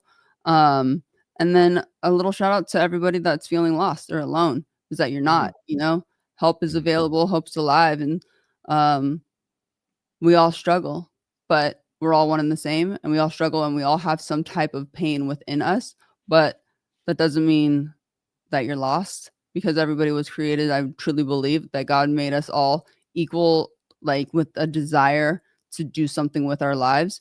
And we just sometimes need somebody to help us pull that light out so that we can shine with that. So And if they need help, let them know the number to call. oh Right yeah, down all you at have the to bottom. honestly, we'll make it real easy. All you have to do is just go to the Hopeaholics Instagram page or go to the NEM Recovery Instagram page, and the number's right there, or our website. So 24/7 help is available. There you go. Love that. Love you. Appreciate you coming by. Yes. I know. Could not Honestly, I love you guys because I was only supposed to be on here for 10 minutes because I had another thing that I was jumping onto, but obviously I was vibing. So I was like, I'm on God's time, baby. Hey, that's Hey! good. You know you're welcome back anytime. You don't have to wait till the 200th episode. Okay. We'll make sure that your paperwork with Chico is sound, and you'll get taken care of before even Dukes and I. Because it's gonna probably we got to go to Supreme Court to get ours. You might be able to do something locally. Hey, I love that. You know what? And also too, you guys, before I exit, because I did see that Coach Prime had popped on, I just wanted to send prayers to him too, because watching him go through his struggle from the blood clots to the bladder cancer and stuff, and him do what he's doing is a testament of like the strength of when the power is in you. Like God is good. So shout out to him, because man, he shows up. Man, listen, I know one thing. Chico the Reverend, I'm the deacon. Do we have a deaconess or a first lady sitting in that corner right there? I hear it. Hello. I like that. Okay, now. All right, man. Appreciate it. Thank you so much, you guys. Appreciate y'all. And congratulations again, and thank you for having me. That's right. Thank you. That's love. All right. Bye, guys. Yes, indeed. Man, yeah. Natalie, Eva, Marie, the diva. What you talking about? And Coach, and look, shout out to Coach Prime for trying. I was reserving him as the surprise guest, and he hit me and said, "Dog, I'm ready to send a link," but the signal just didn't work and you know out, what? So we get him regrouped for tomorrow. I saw him getting ready. I just want to say, I hope I didn't. I was trying to add him on and stuff like that. I hope I didn't add him too fast, because he was on there like how Denzel was trying to get it right, him and Sam. Yeah. I hope I didn't add him too fast, and he like, "Dog, why you add me on that one? I'm trying to get right though. What you doing?" So at the end of the day, at the end of Chico, I'm glad you mentioned it, because at the end of the day, I am gonna blame you. Like, that's gonna happen. Blame it on the cheek. Got you feeling weak. Blame it on the cheek, man. Hey man, that was a great interview. Hey Chico, first of all, I want to apologize, man, for the private chat. Because look, I thought it was just us in there. I ain't think she was gonna see that. I forgot that she could see it. You know what? Let me go see what happened. Y'all keep talking. I gotta go use the restroom. And look, the first one was like the first message is for us. The second message was me trying to clean it up when I realized she could see it. My bad, Chico. Y'all are hell, man. I ain't know. I forgot. I was like, hey, man, it's 4 people. I clean. So what happens is when somebody's on the show with us, they're in the private chat with us too. Right. Yeah. So I'm thinking I'm hiding it from them, from the chat. Yeah. Like we usually do. I'm like, oh hell, she in here too. I had to clean it up for sure. I cleaned it up though. You did. And let me tell you this: the stuff that we normally say each other privately, it could have been much worse. Oh man. I cleaned it up though, man. But based on where she has grown up with 4 brothers and where she has worked and been through, I'm sure she's heard worse. Yeah, but the funny part is, I was telling the truth. You did not lie. You did not lie. I told the truth. I read it 3 times. You did not lie. I told the truth. You knew she could see in the chat. No, it's like the chat say Dukes is a whole troll. Trying to act like he ain't know Chico. Oh my bad. You know what? My bad. I ain't know. My bad. You know what I'm saying? When people get on the thing, they see I ain't know Chico. I did. Then he tried to make a deaconess and first lady on the way out. You heard it? Yeah, tried to make a commit, did it? Well, you ain't. Hey, but what I did, I put you on. Who I said with the pastor though? Deuce to Eva Marie is Chico to Shasta. The whole ball game change. Oh yeah. But who did I put first? Who you The said pastor? first? Yeah. You said You was You the go to pastor? pastor. I'm just I'm the the pastor? deacon. No, he I'm said just you the the Yeah. pastor. You're the pastor. I'm the leader of the usher board. Yeah, Usher board man. number one. Oh Yeah. no. No, but Chico, it really wasn't your fault. Prime coach texted me and said the sound wasn't connected and it was buffering on his end. Right. I saw that in the back. I saw them trying to get on, but I also saw that it wasn't muted and I couldn't hear anything. So I knew that was a problem. So Yeah. I saw them working on it. So yeah, man. Hey, the chat saw it though. Coach Prime was checking in for the morning run, man, on 100 episode. And that ain't no lie, dog. Right. On the bye week, off day. You feel While me? traveling.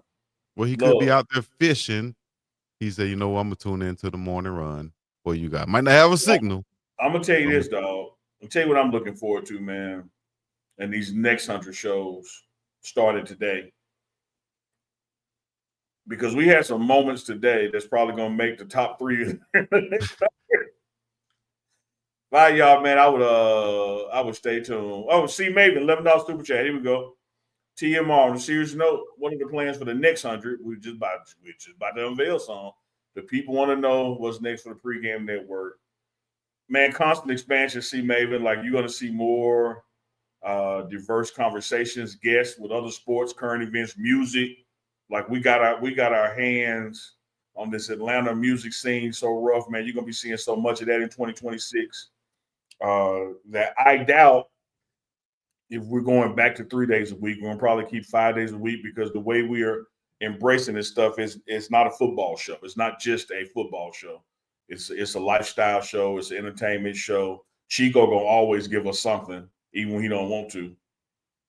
So yeah, we coming, man. Pause. Keisha and Love, 20 bones, super chat. Appreciate that. Thank you, Eva, for such a beautiful interview and testimony. Don't let Chico steal this from you. I hope to see more of you. Congratulations. You know what? Give me all them kisses I just blew back. Give me all them. That Hey, one boy, you right. ain't see what I said, boy. Me all Chico, them kisses back. Chico, boy, you know, messed up. Keisha ain't in that love no more. She Nikisha now. She said Chico want to hunch everyone but me. Damn. She ain't in love no more.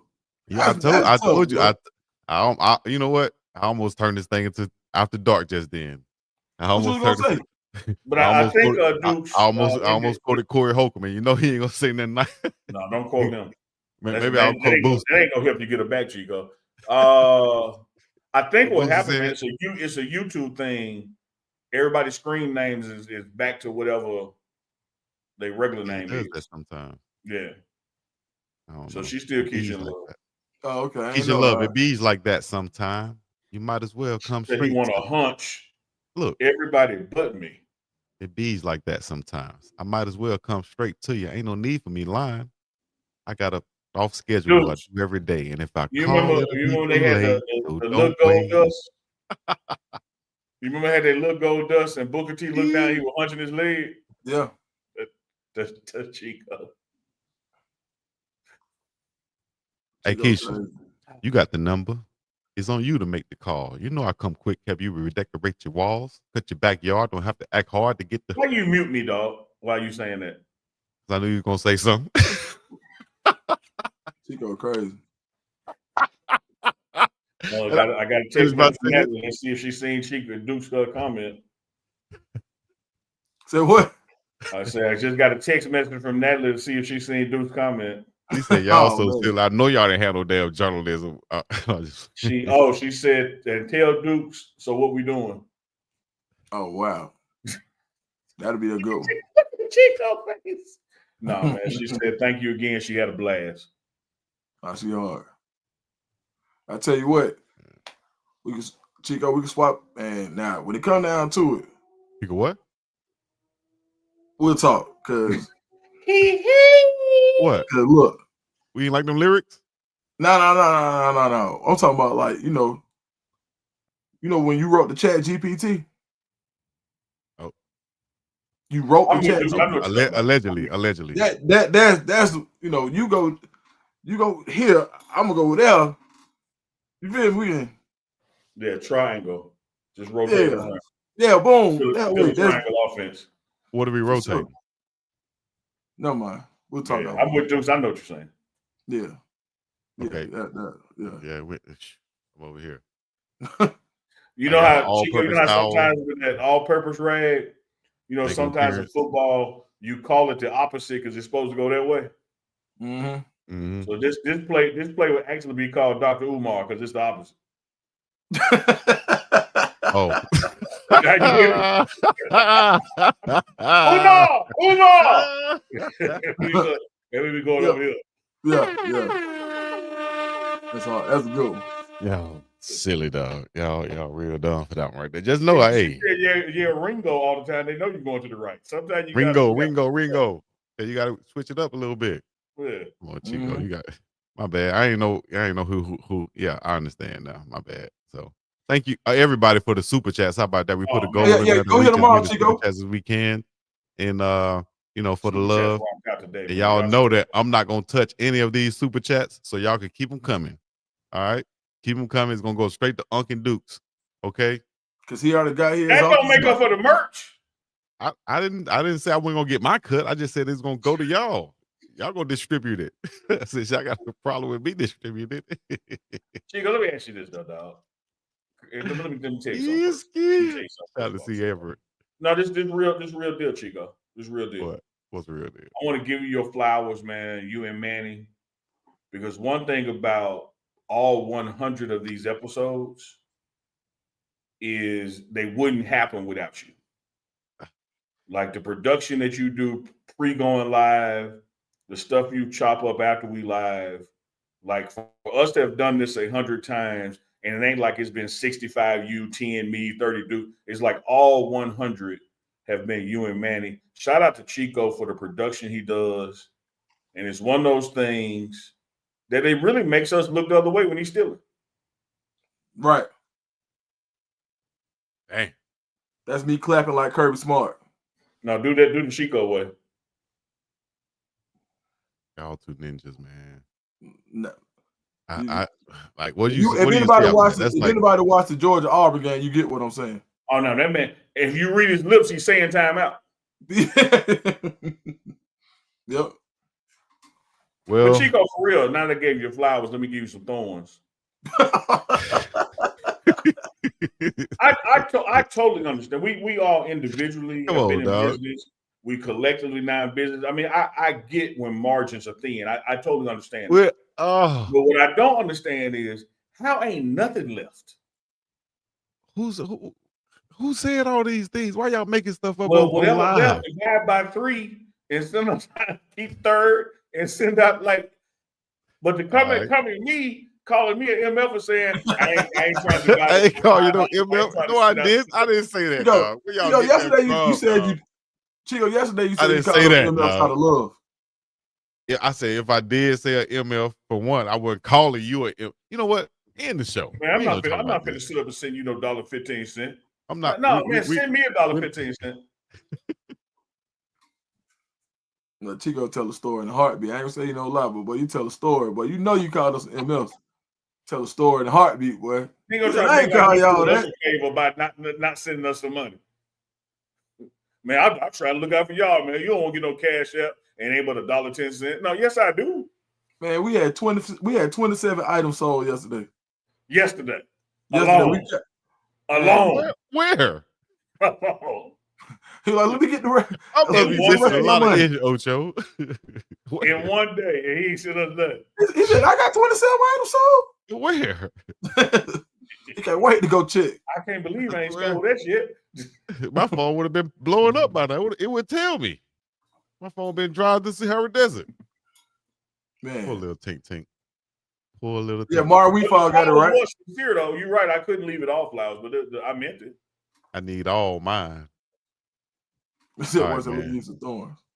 Well, listen, man. What I'm about to do is Mama Tia. Hey, update on Mama Tia. Yeah, how is she? I shot her email yesterday. Let me see if she's replied. Shout out to Big Pit. I did email her yesterday. Oh, not Big Pit. No reply yet, but I did email her. Damn. Hopefully she all right, man, for real. Cause what wasn't she going through? It was knee surgery, I thought. I think it was either hip or knee, and she was having both replaced. So it was like double knee. when she got up done on one, then she was getting the other done. Damn. Let me tell you something, man. Now, the last time we talked, which I shared with the group and the chat, she did say she's still watching. So y'all feel free to give her shout outs, super chats and the mentions on the screen, that kind of thing. Because she says she does still watch the shows. She's just not in the place to watch them live. Man, hey, my dad had knee surgery. Mia, knee replacements. Mia, you spelled indict wrong. Indictment is coming. We done with all this. This going to a grand jury right now. And we need a running joke on y'all two dogs, because y'all got running jokes on me forever. It's unbelievable. Man, you got the invisible stealing on me. You call me video vixen. Like, what you talking about running jokes? You always on dukes about not being lubricated and doing shows from the strip club parking lot. See, it's me against y'all two. I gotta fight. No, and y'all come pow. Now, chat, help me out on this. Chat, help me out on this. One thing I say about the morning run, everybody done got it. Everybody done got it. Listen, the problem is for you, Chico, in this situation, we really ain't joking. Well, you need to be joking, because whatever you want to know, real life stole the money. Like I still don't goddamn. I mean, I'm sorry. That's what he did the other day. That's what he did the other day. What I was about to say, man. My dad had knee surgery. I think he had both knees replaced. And man, I don't want to claim it, but I swear once I hit a certain age, once I hit a certain age, it seemed like the knees just start talking to your boy. Like, hey, you ain't about to go run out here. You gonna have a knee or a hip have to get done, man. Especially tight end, one of them hips gonna give out on you. What? Chico, you play tight end, right? Listen to me. Because everything ain't a joke. You play tight end, which is functionally an extension of the offensive line. You're next to the left tackle. Yeah. When you're blocking and shedding blocks, Shannon Sharp had both hips done. Yeah, I know. I just hope I won't be walking like Shannon. That's the nature of that position. Man, they coming. I'll tell you that much. You got the guy out there at X, wide receiver 1. He's standing straight up. You in a 3-point stance. Straight up. Coming up. Your hip's dead. Hip thrusting all the time. Yeah. You know what I mean? Hold on, dog. Just do it once. Do it once. Yeah. Got everything. Chico be blocking it. Chico be blocking it. Of all the ways to describe, you could have said firing off. That's what that's a football term, Dukes. You can't get me on that. That's the football term. Hip thrusting. Yeah. Use your hips. Shoot your hips. Shooting your hips. See, Larry, right now you're doing your arms. Earlier you shot. I'm doing my arm. I'm gonna shoot my hips too. You can't sit in a chair. You gotta shoot your hips. All I know, Chico, we don't know your hip thrusting. So you're blocking like, hey, Chico, you're blocking like this. Chico out there to give it multiple hip thrusts. Hey, referee got to blow the whistle. That's enough hip thrusting. Coach said thrust through the hip thrusting. He said, echo the whistle. Don't stop. Coach said one hip thrust, Chico. Stop giving multiple hip thrusts. Hey, dude, on one hip, it said don't stop, and the other hip said get it. I'll tell you. Flag on the play, multiple hip thrusts, 5-yard penalty, repeat first down. Chico sitting in the locker post game mad. They won 36-6. Damn, Chico, we won big. What you mad at? It wasn't enough piles. Hey, get my 3 hip thrusts in. Oh man, Chico, whatever age you are, because you never tell us your age. Whatever age you are, your hips are probably 12 years older. For sure. I remember. I'm not Kaepernicking right now. I remember being like 22 in college, saying like, "Damn, I feel like I got an old body. My feet be hurting. My stuff was hurting back then. Back was hurting.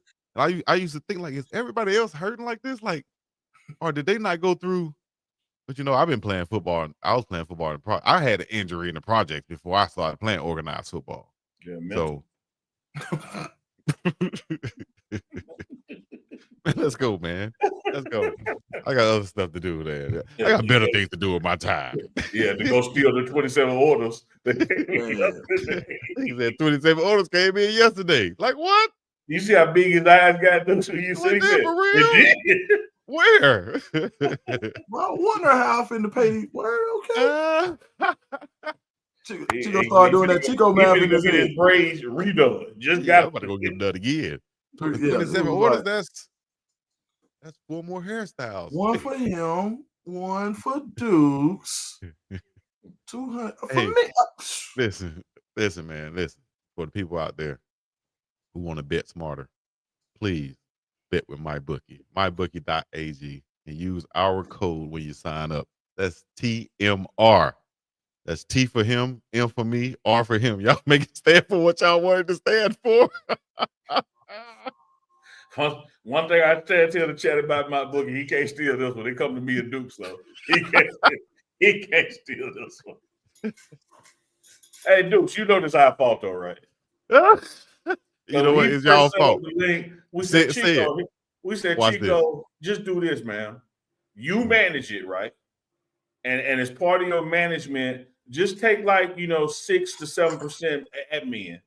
And then when the quarterly, monthly break us off, that's something that took 100% admin. That's a lie. The devil is a lie. Man, listen, man. Took all the money. Soon as, you know what? Man, hey, look, the website been up been having merchandise sales for 3-4 months. As a matter of fact, what did MyBookie tell you about all of those signups that we had? How about that? What did MyBookie say? And I'm gonna rest my case and walk about this thing, spike the ball and leave. To Philip Dukes and Uncle Neely, great job. That's a Y'all lie. audience is really kicking ass. We glad Chico wasn't involved. Okay, well, if that's what it was, leave it at that then. This has been the 100th episode of the Morning Run Live. With no resolution. Chico said, man. And guess what? No, I get that line. Chill out, man. Come on, man. Give me off the ball. I'm hip thrusted. Hell no. Chico was doing. We run the power. Chico said, we run the power. Y'all doing this. Yeah. I did this. See, I'm blocking. Y'all. Hey, I forgot about this. Remember Chico said, yeah, I remember when I got to school, I was playing tight end, and they gonna say, you two lighting ass. And I said, who? With that sassiness too. He sure said it with that sassiness. Who? I know you ain't said girl. Who two lighting ass? Who?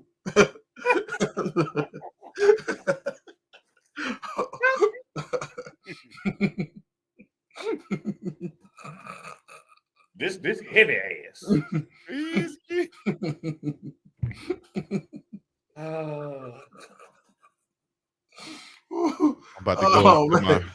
about to go to my $600 a night hotel room. About to take me a nice bubble bath. About to smoke me a nice cigar. Now I'm about to go eat me a steak the size of your motherfucking back. Yeah. That's what I'm about to go do. And while you sit up in this hellhole you sit in. Soul man. Yes. With cans of dog food on the shelf and I don't see no damn dog. Bernie Mac. You the dog, motherfucker. The dog under the bed. You lucky he come and attack your ass when you came up in here. You the dog. Man. Chico, do me one more, man. Cause you love doing that Mike Epps calling out them lottery numbers. No, I don't. Don't even worry about it, man. What's your ticket? Shout out to my dog Mike.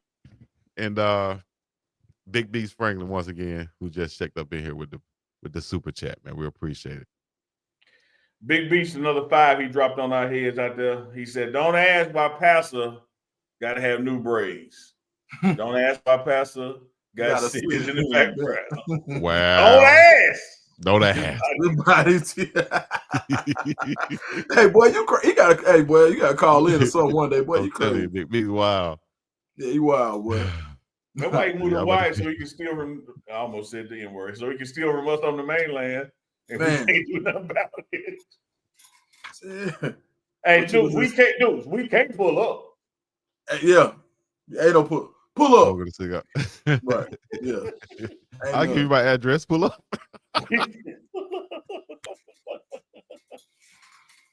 Man, that boy said, boy, Y'all, boy. man. All right. Hey, man. Thank y'all once again.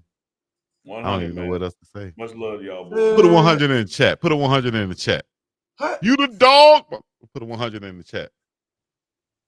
Chico, give me the lottery number, man. Come on, man. 15, 35, 46. You know what? I'm gonna stop messing with you, Uncle Neil. I'm gonna go get Mr. White. That's what I'm gonna go get. I'm gonna go get Mr. White. Who, Mr. White, who? Dude's gone again.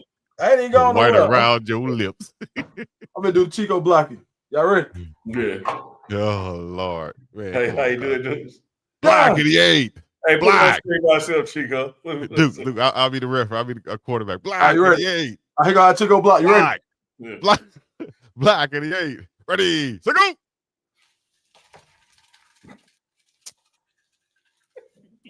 Jangling. Jangling.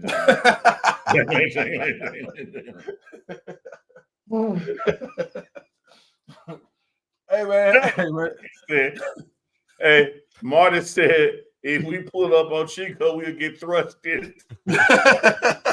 He meant thrashed. Yeah. Oh man, hey, you seen the little kids in Florida who was humping the ground when they scored a touchdown? Yeah. Chico. Yeah, Chico. Speed hustle thing. Chico, that's where it was started. He said speed hustle team. Yeah, trip out. Yeah, for sure. Hey man. Thank you to all of our guests, from Mata to Jordan Seaton to Parlay, not Parlay, Yeah. but Parlay. Shout out to who else we missing? Damn. Who else? Man, JJ from the SIP, 2 Ps. But we had everybody in here. Man, shout out to DJ Scream, came on the show. Yeah, man. Man, but if you ain't been on here, where you been? Huh? Where you Hello. been? You're missing out, boy. Huh? Yeah, Tell we him. had Huh? some guests. Hey, you want to go ahead? Get him with that lingo. ATL one time. Lingo. Get All right, lingo. You know what I'm talking about? I'm talking about. Let him know. You Yeah, missed out, man. boy. Yeah, man. So you understand me, man? This is the morning run. You know what I'm talking about, man? Ain't nothing but overly kicking Pete here. It's 3 of the ones. One-on-ones. It's him, Timothy, and him Duncan all together on a morning run. Where you gonna get something like this? You hear me? You don't understand. You gotta understand what I'm talking about. So listen to me. Be real clear, man. You know what I'm saying? So we out of there before you was ever there. You understand what I'm talking about? Yes, sir. Out of there before you was ever there. You understand me? I'm everywhere like air. Hey, what? Hey, your face like space. We were through with it before you knew what to do with it. You understand me? Hello. Yeah, man. Until next time, this has been a morning run. EB is you. We up and about this thing with your face Get my ass. money, Chico.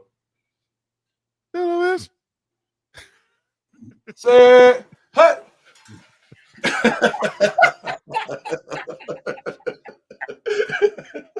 Personal Yo, file. it is 8-ish. On the side in, extra freakiness. Unnecessary thrusting.